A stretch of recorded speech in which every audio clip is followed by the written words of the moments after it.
guys, good day. So wala na tayong intro dahil masyado mang OA. So ito nga, nasa on the way na kami papuntang salon dahil magpapaayos ng buhok ang aking unika iha bago siya pumunta ng kanyang chess tournament. So habang nasa biyahe nga kami, ito nga, video muna. Syempre kailangan natin ito for reels. And then ito na nga, nakarating na kami dito sa salon.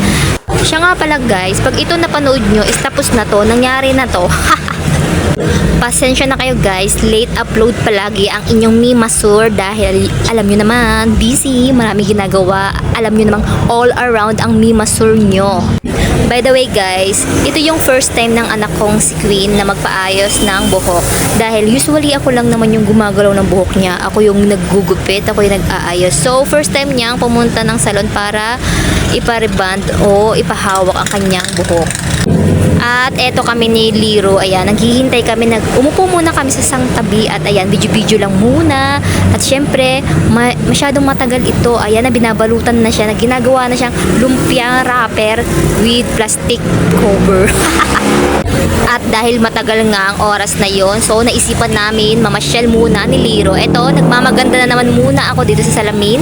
At si Liro ay napaisip naman kumain ng ice cream. Ayan, nagpabili ulit ng ice cream. Pangalawang ice cream na yan guys. Hindi ko lang na-video yung isa is vanilla flavor. Ayan, ito naman is strawberry flavor.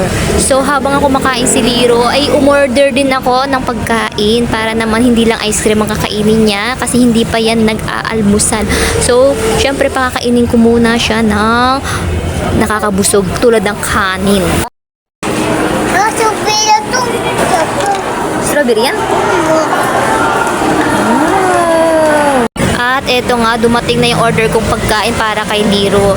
Eh ako naman kasi is diet, so yung matitira na lang ni Liro ang kakainin ko. Matik yan. Syempre ina tayo, yung tira ng anak natin kakainin natin. At syempre, first bite, ako muna ang titikim. Titikman ko muna kung masarap, kung magugustuhan ba ni Liro. Ayan, okay naman siya guys. At pagkatapos nga namin kumain, eto, mag-grocery muna ako ng kaunti. Hala, dyan na kayo. Hanggang dito na lang guys. So, thank you for watching. Hope you like it. See you on the next video.